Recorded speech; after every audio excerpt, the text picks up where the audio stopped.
Okay. Serge Vilicek, Here. Shelley Reed, Here. and Mark Johnson. Here. It's the All right. subcommittee, yay. All right. We have a quorum. So we do need, our next action item is to approve the agenda for this subcommittee review meeting. Mr. Johnson moves to approve. I'll second that. All those in favor? Aye. Aye. Next is public comment. Do we have any public comment? There's none over on this end of things, and I presume unless anyone else in there wants to leave any, we will have none. Okay. I'd just like to say Merry Christmas, Happy Hanukkah, Merry Kwanzaa, and any other holiday I might have forgotten. It's solstice today. That's the most important one. Thank you. Business of the day, item number 4. Excellent. Okay, well, I can lead us off on this, Jeremy, the Director of Regional Planning here. So 4A for possible action, discussion and possible action regarding an update to the guidelines for projects of regional significance. So we've been hashing this out for a while. I thought maybe it would be nice if we started by going through this timeline that's at the end of the packet. We can just kind of get a feel for what we're doing generally. Yep, there you go. Cool. And so starting back in June of 1991, the legislation was passed to create projects of regional significance, and certain thresholds were actually added into state law at that time. And further, there was a enabling component, basically, that said the Regional Planning Commission can also add to the guidelines based on specific stuff, like if it affects infrastructure, it has to do with certain things. So that's actually what happened. And in 1993, a resolution from the RPC was created that included all the stuff that was in state law, as well as some additional stuff that the RPC at the time came up with. Then time to time, throughout the years of regional planning, the RPC and the regional planning staff would come back. Randy, in fact, was in some of the old VHS videos that I watched talking about PRS back in the day. Exactly. Some of these have Randy's fingerprints. So, I mean, there's just been this sort of periodic review of and changes to the PRS resolution over time. And you can see it on this timeline. Well, most recently, in October of 2021, and following, I think, some work that actually started in maybe even the end of 2019 or early 2020, right before the COVID thing hit, there was a focus on schools, and especially large schools, as having potentially a regional impact, and should they be included as a trigger for PRS. So we started that conversation, but like I say, COVID hit, and then priorities shifted, and we sort of let it subside for a while. Came back in October of 2021 at the behest of the Regional Planning Governing Board to start up this conversation again. And so we did, and there was a subcommittee formed of the Regional Planning Governing Board that went through, had a few meetings, and actually came up with some recommendations for updates and changes to the PRS guidelines. And as we know, the responsibility of creating the resolution and updating those guidelines rests with the Regional Planning Commission, not the Governing Board. So even though they're kind of pushing it like a top-down thing, the work needs to be done at this level. And that's why we're here today, to kind of take a closer look at what they recommended and see how we want to move forward.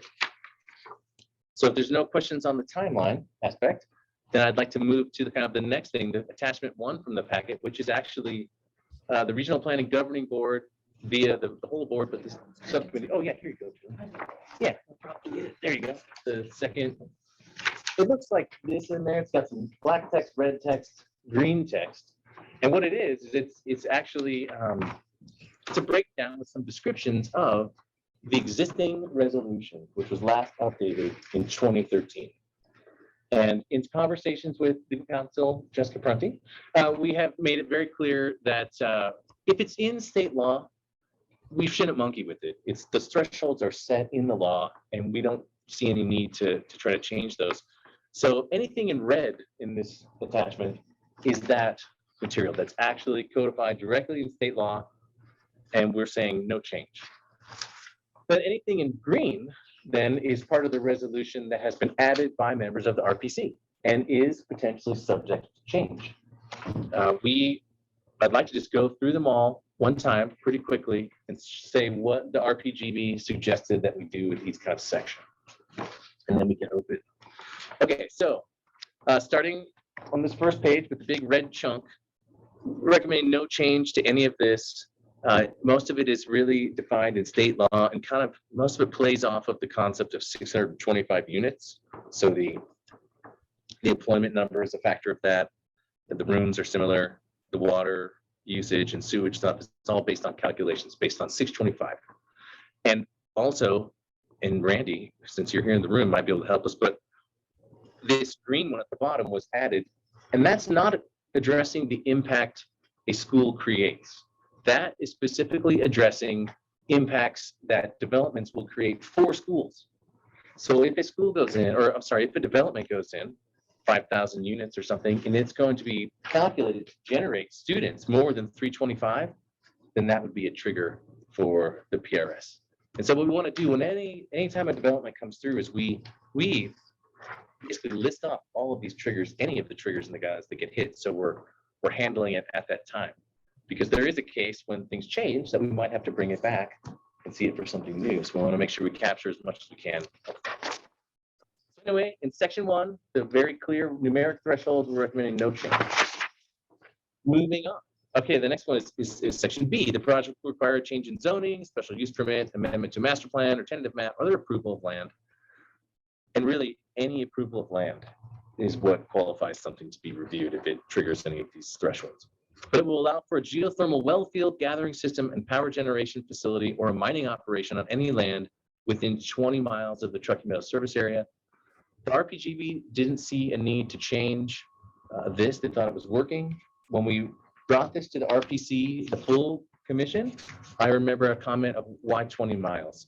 And I would just throw this out there. It has been, I mean, I have got the VHSs out and the audio tapes, books on tape, but it's been really difficult to reconstruct some of the decision-making around why certain things were chosen. Like, why is it 625? Why is it 20 miles? So I don't know to what degree we want to go down that rabbit hole, but the RPGB felt like that was a reasonable distance and that one was working. So they recommended no change to that. Moving on to C, the project is located within the 100-year flood zone and will require a change in zoning, a special use permit, all that same stuff. It's altering the Truckee or a tributary, or it's altering wetlands delineated through section 404. And we want to just point out in this section that that's section 404 of the Clean Water Act. So we want to add that language in to make it really clear, but really recommending no real substantive change to that because that seems to be working and seems to be important. Okay, moving down to another part of C, which is the project will require change in zoning, special use permit, and an amendment to a master plan, et cetera, which will allow for a new or significantly expanded landfill or other land disposal facility, subject to regulation under Section 90 of the Washington County District Board of Health regulations. There's been some changes to how the Board of Health defines itself. I think there's been some changes to the sections, so we want to clean that up and make sure that's accurate, but we still believe it's a good idea to consider a landfill or a waste transfer facility a PRS. It's not like we've seen any of those, but I know there's one generally planned for south end of town, a transfer station. And so if that were ever to go in for a permit or something, we would want to review it. Make sure it's good. So really no change except for housekeeping on that to make sure we're up to speed with all the changes with the health district. Going on to D, any approval of land, et cetera, that will result in the loss or significant degradation of a designated paleontological site as identified in the adopted local government master plan, if such sites have been designated. So that's interesting. To our knowledge, no sites have been designated. And in fact, the legislation appears to give broader sort of, ability for the RPC to add in things like cultural sites, archaeological sites, other historical sites, that sort of thing. So we brought that up when we were talking with the RPGB, PRS review subcommittee, and the sentiment from the GB was, we think it's a good idea to think about this and potentially make it better, but there were concerns about how things would be designated, where there would be designated, what official sources would be looking to, and jurisdictions wanted to maintain control of their destiny. So we think, Nate and I have been talking about it, that we don't feel like we're ready to suggest a substantive change here at this moment, but we think that the work of the natural resources plan that we've been engaged in, and if we can actually identify a list of sites or things that matter and we can get agreement and we can get those maybe in the regional plan and then filtered into the master plan, something like this, that if we designate the sites, then possibly we can expand the purview of the guideline. But it's kind of cart before the horse, probably, to expand the purview before we have gotten agreement about what sites and what considerations. But obviously want to hear what you guys think. That's kind of our thinking on that. So definitely want to talk about it and do more work on this front. But you'll see later, we're kind of proposing a two-phased approach to this update. We want to get some of the low-hanging fruit accomplished and get the guidelines updated with these housekeeping changes and one change about charter and private schools, and then come back and continue to revisit it and see if we can, move some of these other things like this paleontological historical one across the finish line too. So that's kind of the recommendation there. So we'll just keep moving so we can get through this. We're almost to the end, and then you guys can talk, or you can stop me and talk now. It's no problem. Well, before you get. Yeah. I was going to interject. Yeah. On item B, where it says within 20 miles of the Turkmetic service area, comma, the adopted regional plan, there appears to be some words missing. There appears to be some grammatical issues. Okay. Yeah, let's fix that, right? Okay, good call. Yep. Thanks, sir. So moving on from the paleontological one, we've got section 2, and these are just basically straight out of state law again. They say these are PRSs, so we're just keeping it as is. Then we have section 3, which has basically some definitions. We've noticed that some of these things are out of date. And so what we want to do is make sure all this is copacetic and up to date, the definitions are correct. And that's basically the recommendation there. And then moving on to section 4, which is the applicability section. This was added initially in 2006, maybe, if you look at our timeline. Yeah, I think added in 2006 and then sort of amended to some degree in 2013 by the previous director here. To just make sure that we understand what applies as a PRS. So this goes into, if you've already been reviewed as a PRS, unless you have a significant change, 10% or more, you can make a little changes, you're good to go. If you already have hotel rooms, say you had a 1,000-room hotel, turn it into condos, that does not qualify because they already were hotel rooms, that kind of thing. So that's what this is getting at. How does this apply? And it really is for any approval of land, even the stuff they did the solar panels at, for instance, the Ormat facility down there. It went straight to building permit, but we said, but it's greater than 5 megawatts, so we got to see it. So we did. So then finally down to the new recommended changes that, there's no change for this applicability section, but going back to sort of the school conversation, we do have the Washoe County School District's facilities plan, which contemplates all of the new schools that the school district is just thinking about doing, where they're going to be, the sizes, that sort of thing. And when there's not a specific parcel indicated, there's a general location indicated in that plan. So we review that as part, like we would the RTP or the Regional Water Management Plan, which we'll talk about tomorrow night.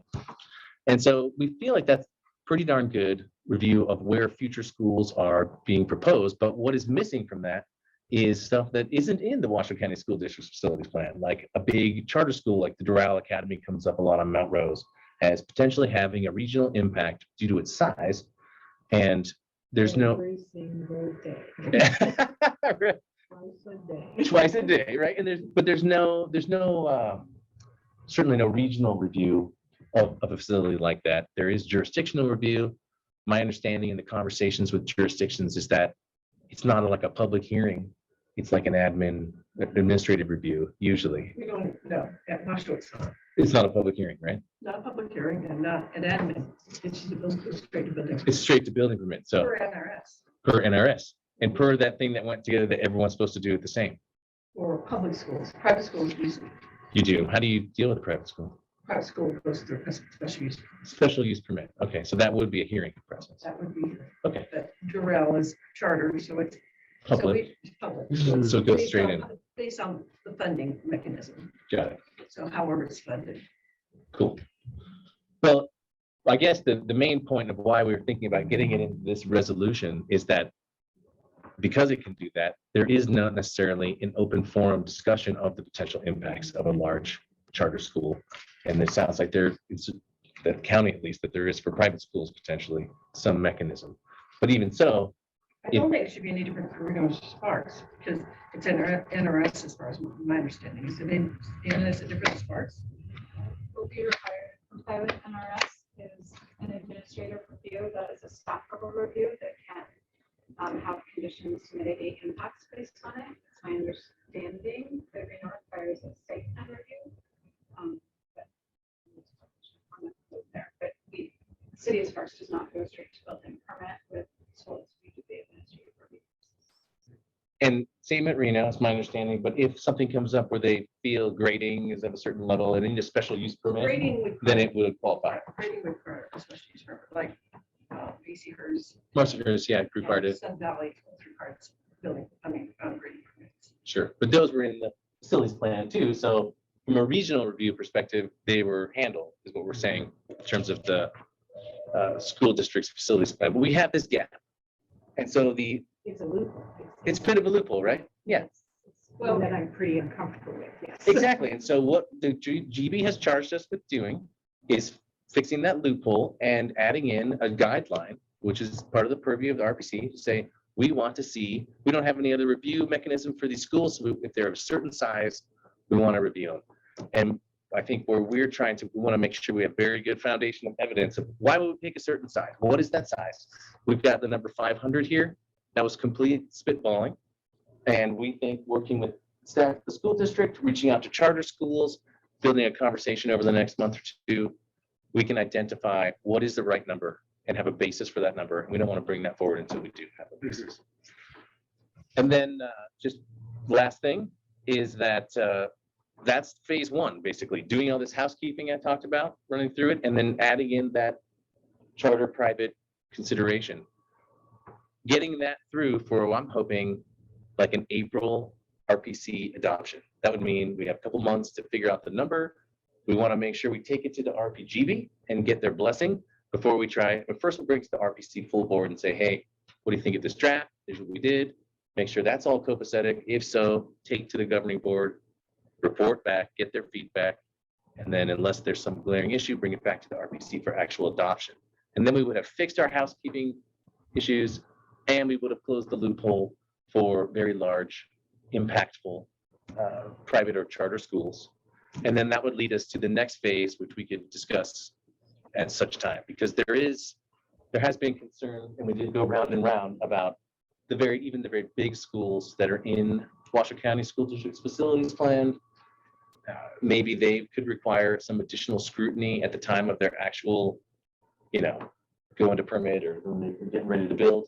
But that's really kind of the governing board was very clear that ought to be a phase two, and that we got to try to accomplish this first stuff and get it done. So with that, I will now stop talking and let the discussion go. What do you guys think of all Shelley, do you that? have any questions, comments, concerns? Do I have any questions? Questions, comments, or concerns? Yeah. Or- No, it seems pretty clear. I mean, I like that there's some other investigation that's going to go into determining some of those numbers. And it's not going to be an arbitrary number like it has been in the past. So I'm pretty good with the recommendations. Great. I'm waiting until we get into phase two. I guess circling back actually to item D, the paleontological. Yeah. So one of the things that I like about the way it's written, and I think Jeremy, you kind of touched on it, is talking about how, and specifically for the paleontological site, is identified in the adopted local government master plan. I guess where I'm going with it is that is kind of addressing that issue of trying to open a slippery slope. Because I know this is one of the things that Reno has been looking at, maybe from the historic register standpoint. Like anything, there's a lot of question about historic designated properties. You have to deal with this on some of your schools because they're old enough to be qualified, but they aren't actually on the city's, not just, it's the city's register. And so I guess, and I'm not looking to expand that. I think this is a local jurisdiction. I guess maybe my question is, in looking at this, the idea of archaeological, cultural, and scenic resources, to me, I don't see why, as long as we have the caveat on there that they have to be already listed for the city, Mhm. that those shouldn't also be listed in there. In the Like, resolution. In the resolution. Right away. It's, you know, the protection is there. I think, you know, City of Reno, and I don't know about Sparks, but Reno's got like 12 properties on their, you know, list. They've got a scenic byway. On Is a it in their portion. master plan, Mark? It is. Okay. Well, it's, yeah, so they have a master plan that talks about their, and that, I'm sorry, I would bring that back. That's a good point. They have a historic register Okay. of properties that I believe is listed as a part of the master plan. So then there's some requirements that are tied with that. So there may be some potential massaging of that language. Okay. But I think as long as, you know, from our standpoint, I do think it makes sense to include those with the understanding that we're only including them if the local jurisdictions have adopted something for that, which, I mean, this may end up affecting 20 sites in the entire TMS. Exactly. It's not a big deal, but I do think that we should be looking at just incorporating that. If we're entitled to it, there's no reason why we have paleontological. And not the others. Not the other. Agreed. That's what we thought too. And I totally agree with you, Mark. It's just that we do need to, and we need to intentionally list those out because there could be people just saying, well, you're only looking at paleontology. Mhm. Paleontological, Gotcha. where historical and archaeological and cultural and scenics are more likely to rise up. And if we have the safeguards there, they should be included. I gotcha. And Makes I like, sense. you know, you know, I guess, and I wouldn't be the expert on this, but talking about adopted local governmental master plans. I'm not sure if that's local codes, local ordinances, if there's some terminology that, because you're absolutely right. If there's a historic register, is that, does the master plan reference that, or does it need to be tied to a, you know, ordinance or something like that? Mhm. That would be my question. But I do think if we can clean that language up, I would like to see those items brought in.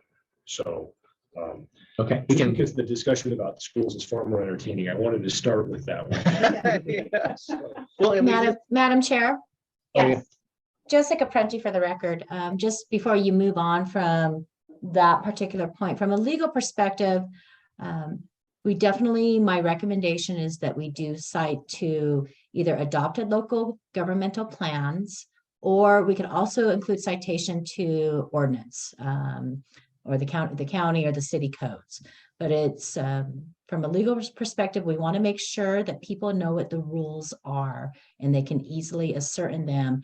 And we're not referring to some non-governmental adoption of scenic resources or anything of that nature that would be a really slippery slope that we don't want to go down. So my recommendation is that we keep the language tight and very clear as to what sources are we looking to guide us in determining if something triggers this PRS review.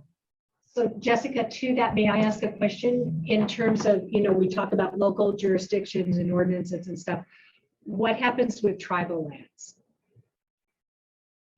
Well, the tribes are not subject to our regional authority.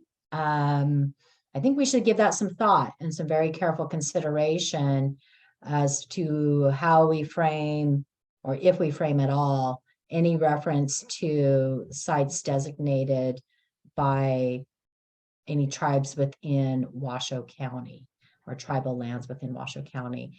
So I'll do some research and confer with TMRPA staff, and we'll see what we can do, if anything. I think, you know, with these guidelines, they've been established for a number of years. Everyone currently knows what the rules are and have settled expectations around them. I think we have to be, my recommendation is that we be very careful before adding in additional requirements, and that we have concrete reasons and factual support for doing so. Thank you. Always a good idea. No. Yeah. I can't disagree with any of that. So, but yeah, and I think that was to my point. As long as we're tied to something specific, I think we should bring the rest of those just the words in so that they were recognizing them, and there could be ties to that. Yeah. So I think as part of that, let's do a little research and find out exactly what is currently designated in master plans, if anything. Okay, that sounds perfect. Thank you. And then. Nope, okay. So then, Madam Chair, Of course. so there's a lot of us here that need to talk, Subcommittee, so, yeah. yeah, exactly. As far as the school one, I do agree that there is that loophole of something that's not in the master plan. And so the number, I think about the number of 500, and Adam can correct me if I'm wrong, but that's basically a little bit bigger than an elementary school, when you're bringing in staff and students and everything else. So, a small charter school is not going to trigger that threshold.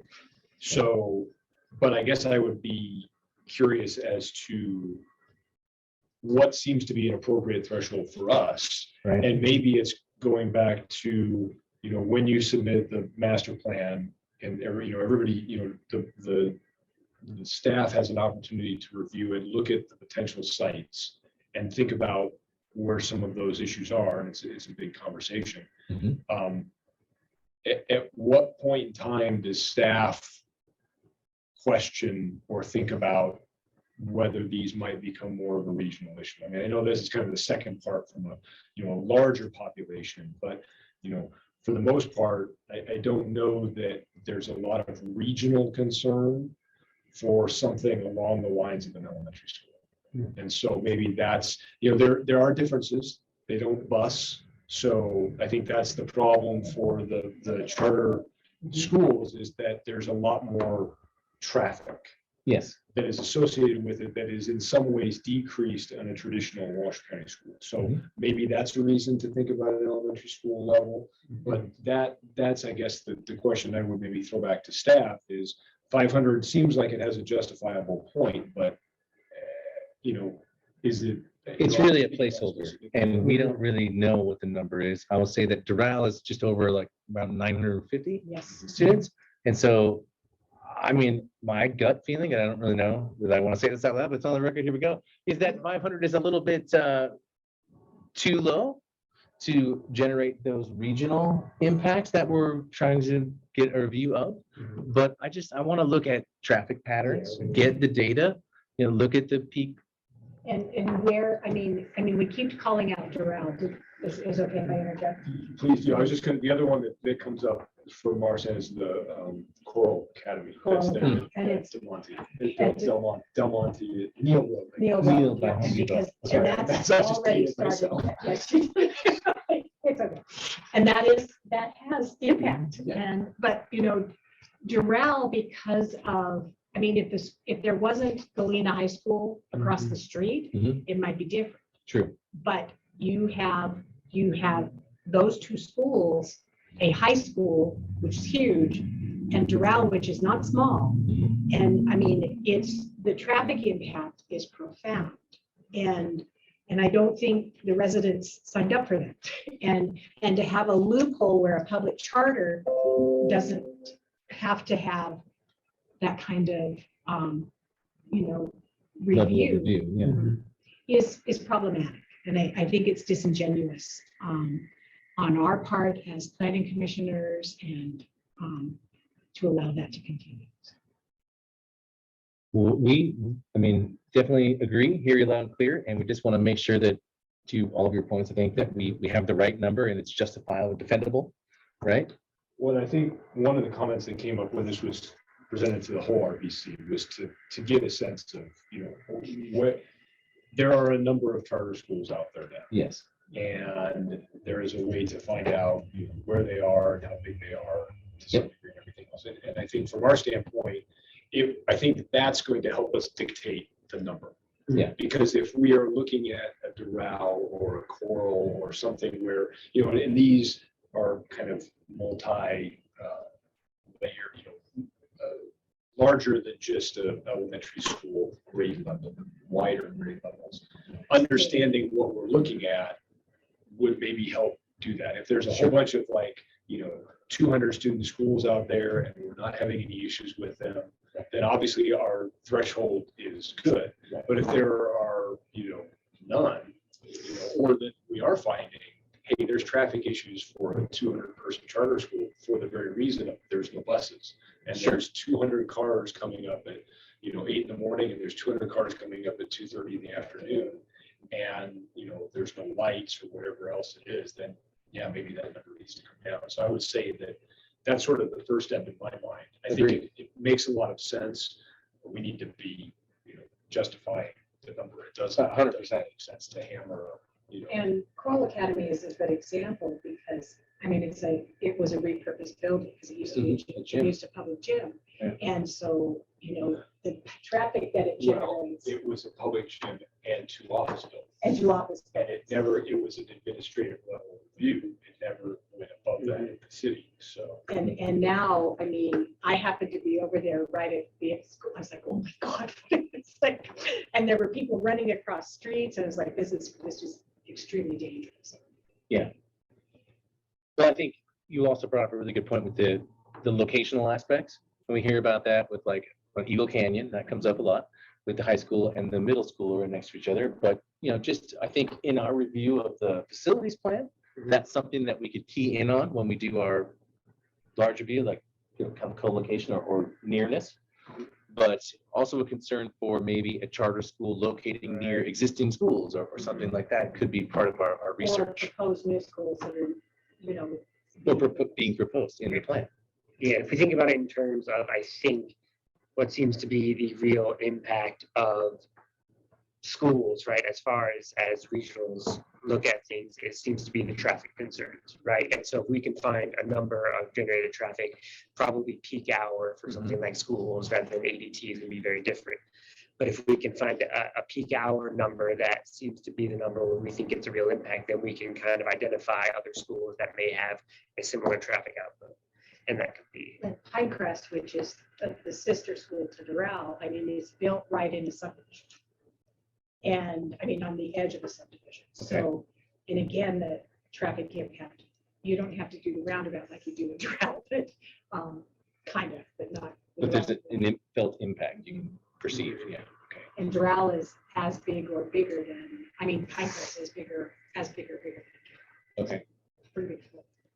And I guess you bring up a good point, because one of the questions that would come into it is, if traffic is the biggest generator, are we being punitive if the other PRS threshold is 6,250 trips?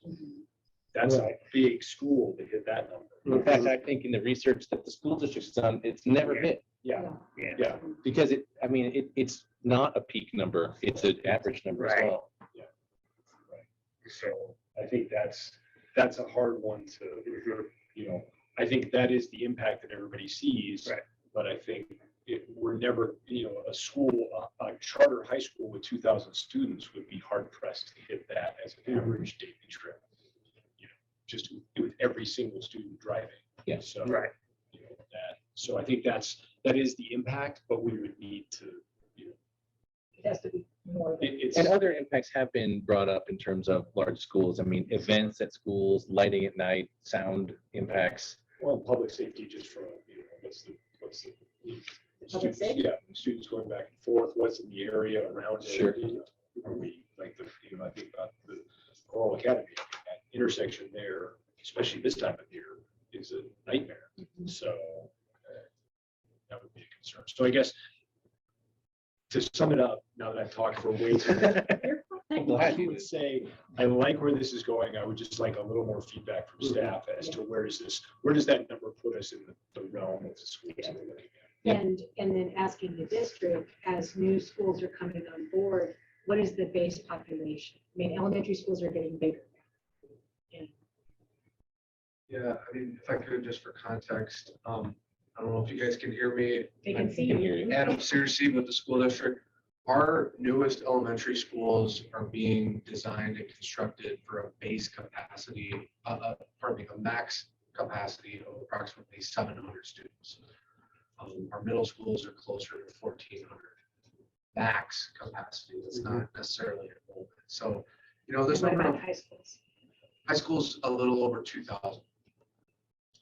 So this number of 500, whether it's a little low, the variable transportation, busing versus not, is a big factor. Off the top of our heads, it is probably only your Pinecrest or Row and a couple of the Coral sites that are in excess of 500 student enrollment. Most, the rest of them are smaller than that. If I could just like detail on that, yeah, there's 3 charters and 1 private school that exceed the 500. It's a Doral, Pinecrest, Coral Academy Middle School, the elementary down on New Road is actually in the 400s. And the private schools, the only one that exceeds 500 is the Bishop Manhattan. Yeah. Makes sense. I have a question. Yeah, Julie. So, Julie Orlando, Washoe County. So just from my perspective, I'm just wondering how, are you expecting the county to, so this is we aren't reviewing these applications at all, so they wouldn't come through our process at all. We'd only, in a sense, send them over to you because they're in our jurisdiction, but. Correct. It would need to be some kind of trigger. So Yeah. you wouldn't have to change your process, but there would have to be some change to alert you that, oh my God, it's coming through. Right. Yeah. Right. And Yes. that's the other thing. And then I'm not sure how we would know, let's say you review the application and you don't like the lighting. We don't have anything to do with, anything to address lighting for schools. So then I'm trying to figure out how it almost sounds like we're going to have to make changes to our code to address schools that are meet the regional significance level to provide you some backbone to be able to enforce anything. Well, possibly that. I don't know exactly what would come of that, but I know for us, it's a yes or a no. So if a school were to come through for a review and the RPC voted no, then we would assume that that school could not be built without rehearing. And would Washoe County even be a party of that? It seemed like it'd be the school district applying to you versus their jurisdictions. Because we wouldn't have an application. I don't know how you would handle it in Sparks. Would you then send over your admin review? Is that what you would send to them? Okay, so for the record, Sandra Reed, and my apologies, I didn't state that earlier, City of the Sparks. So when we have an application, let's say we ended up with a brand new high school, and this PRS regulation were in place, we exceeded the 2,000. We would package up an administrative review application on which we issued not exactly sure on the timing, but ultimately, if we do it before or after, but ultimately we would send an entire application package for review to regional for the review of the project of regional significance, but we would still be the jurisdiction to which the application was submitted. And maybe because you have that admin review, and I'm not quite sure what process you have the ability to review schools, because my reading of the NRS is that it's not a loophole per se, it's just the state is just saying for public schools, they can go where they want to go. And that was my understanding when that law came through a few years ago, when we had to change our code to accommodate that change to NRS. I see a quizzical look on Jessica. Not, excuse me, Jessica Prunty for the record. I think I'm listening and taking in the comments I know. I work without getting over my skis here. I don't think that what the intention of this PRS guideline overhaul is to impose or require any changes at the local governmental level as far as imposing lighting requirements or anything like that upon any public schools. All right, that's good. No, I just want to make sure that. Yeah, exactly. And I think, what this conversation is helpful for is it lets us know what the local governmental internal processes are as far as the administrative either review or processing of when you find out that there's going to be a public school built. We know that Washoe County School District has its own processes, and now we're delving into what happens when it's a charter school that is publicly funded, so it's technically a public school. And I will be taking a harder look at the statutes that enable that kind of a streamlined process for public schools that were adopted by the legislature. And we'll provide a memorandum to this PRS subcommittee to help guide this discussion. And I'll strive to get that to you before the next meeting of this subcommittee, so that every jurisdiction might have a different legal interpretation of what those statutes mean or require, but I feel like you should have your own legal interpretation of what those statutes mean and require. So that's what I will do for you. Thank you. Thank you, Jessica. And I may just build on that really quick. There are other instances that are non-school related where this condition occurs as well. So for example, the Park Lane Mall, red district thing, that kind of went to building permit, but it never came to us. I think we saw it kind of retroactively or something, and we weighed in. But in these areas where things are enabled. And they want that kind of development. then Exactly. It's a permitted use. And And that's what it's just an unusual one here, but I think that's a good example. yeah, and so That red development is permitted there.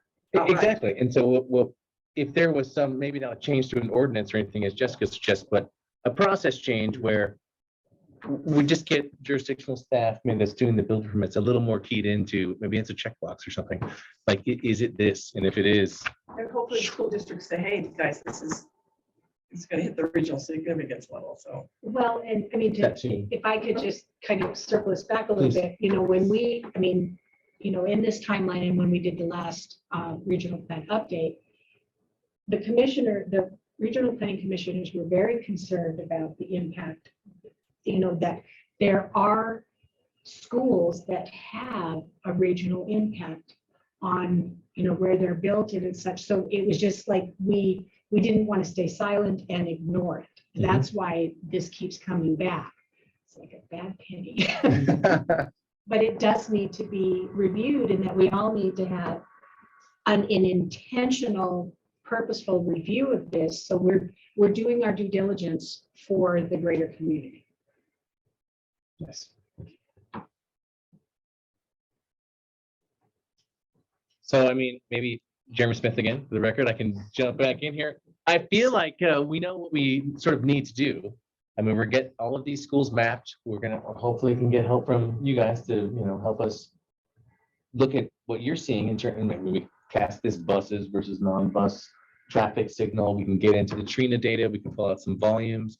We'll just start getting all the information we can together to be the foundation for why we would choose a certain number or a certain guideline about locational aspects or whatever it is we come up with that would impact these charter and private schools, so that we can review them. Even the public schools, because where we have, instead, where you have Stead Elementary and you have O'Brien right next door to one another, the new O'Brien's kind of around back, but it still exists. You can still access O'Brien from Stead Boulevard. So, it's just reviewing them. The community's used to a 15-mile-an-hour zone all day, from 7 till 3, I think, 7:30 to 3. It's, and that's, but there, it does have, there is impact because the schools are side by side. And Yeah, and I thank you. I would add that any school not in the Washoe County Facilities Plan would also then, of the triggers, that would also be subject to this new guideline when implemented. So I feel like then that would accomplish phase 1 of what the RPGB recommended. And I think we could move forward. Just one quick question. Oh, sure. I just want to sum up a couple of things that I heard and it wasn't clear in my mind. So Adam, if you mind asking a question, is the school district the building permit applicant on charter schools? No, we only hold the charter. So we're responsible for sort of oversight.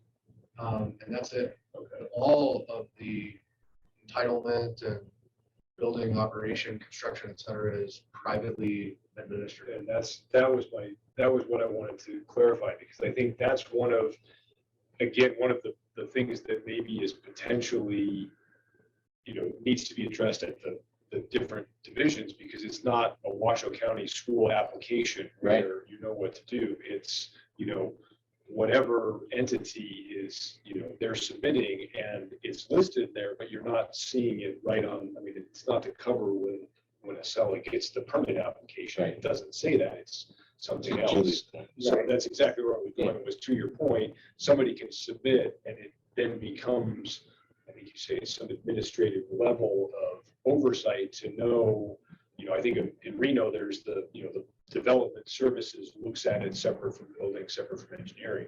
They would be the ones there that would flag, hey, this is a school of, X number of people and kick it up. But I think that process needs to be identified. So I would just to the discussion that we had. Agree, and I it's think not we just have. County, Washoe County. No, absolutely not. And there's a larger discussion around these triggers too. It's easy when it's a master plan amendment, because that has to come to us by default. But when it's something that isn't, but still triggers, it can get lost in the cracks.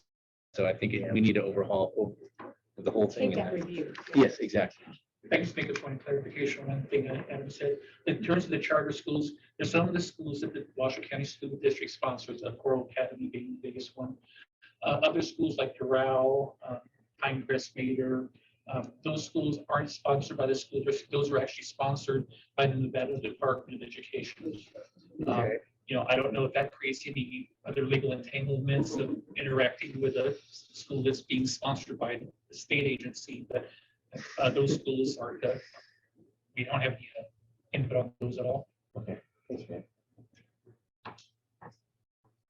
I mean, the plot thickens, right? It's a difficult, that's why it's taking us so long. It's not straightforward necessarily, but I think we know that most folks are in agreement that this is something we want to do. So I think we understand the research that we need to do in advance of another meeting of this subcommittee, and we could actually look at some stuff and see if we can get to what will we actually propose, or get closer at least to what we'd actually propose as an edit to the resolution to add this in. And at the same time, at the next meeting, we'll have all the other housekeeping stuff proposed as well. So that's handled. And then we could kick it around and see if we like it. Jerry, if I can add just one other thing also, Please. I'm gonna keep joining me in here, but in terms of the charter schools, this is especially like we've seen with the Doral and Pinecrest, whatever number you come up with a threshold, you probably want to word in terms of design maximum capacity, because generally what happens with these charters, they're tiered up every year.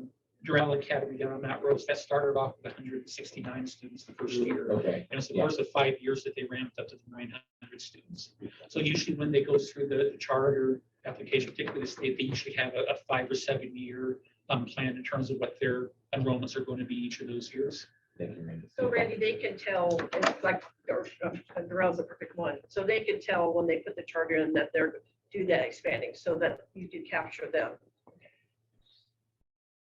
Smart. Yeah, that's good. Yeah. Because they could incrementally. Right, exactly. And that's part of this applicability, that is specifically addressed in terms of, say, a development. Like you can't be sneaky and break your development into phases that come under the threshold, right? And that's addressed. And we have, and historically, we've seen that happen. Yes. They come in and just, we're only proposing this, and then you turn around and it's like, where did these houses go? And so possibly in the applicability section, we could add a description of exactly what Randy just explained. That's why it's design capacity or something. to that Design effect. maximum. I know that you have item 2 is a future thing. Yes. But just 2,000 is too high. It needs to be a small, Well, I think especially with what the district was saying is that even middle schools are being designed for capacities of 14. well, absolutely. I think we want to bring it back. We want to continue the conversation. That's why our partners are here, to make sure they're in the loop on what's going on. I feel like it was pretty clear direction. I think it seems like everyone agrees that we should accomplish the so-called easier tasks and then continue the discussion. Yeah, because I think that the discussion of 2 also goes back to my point about, I think there's, a lot of these items that are talked about here, it's a question of, does that become part of statute, or does that become something that is incumbent upon the review that happens every year of the facilities plan that's submitted? Right. And so there's here's what's changed, and here's the things that we're tracking for when this would come in, because I think that's the, to your point, when the school district sees some benefit of having the schools in close proximity to each other, from facilities maintenance, from transportation, from property acquisition, all of that makes a lot of sense. But you can have, you just think about the Marcy Hers next to, I forget the name of the elementary school, next to Sage Ridge, yeah, Huntsburg. accessed from basically one road. So, those are things that, become, any one of those three wouldn't become an issue. But Not a regional issue, but given the looking- three, when you're looking at the master plan and you see that, and when, hey, 5 years down the road, here's the next, elementary school or middle school location, and you could look at that and see, then it becomes a discussion.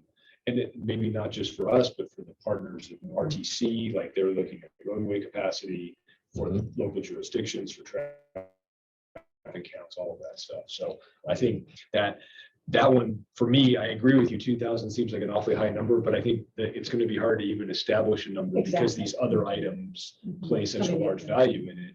And it's problematic for the school district too. I mean, they're doing traffic studies, they're having roadway improvements and signalized intersections and all the things that get thrown into what they're doing already. Mhm. So some of this stuff that we're looking at, they're looking at it too. So, course.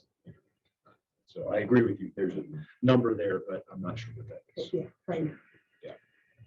And by the time you guys start discussing it, I'm not going to get this commission. Neither will I. But our words are, we're Yes, in the we are on record. and we are, this is And the we're record, digital, it's happening. we're not VHS. We are doing, I know, right? Imagine in 20 years when someone watches this conversation. Yeah. I actually had to plug it in to hear what they were talking. Yeah. Just kill It was great watching you, Randy, back in the day. I love it. Yeah. No, That has significance. it did. It was so helpful to figure out why this timeline, and when we figured it out, thanks to that. Thank you. Finding the VHS to play it.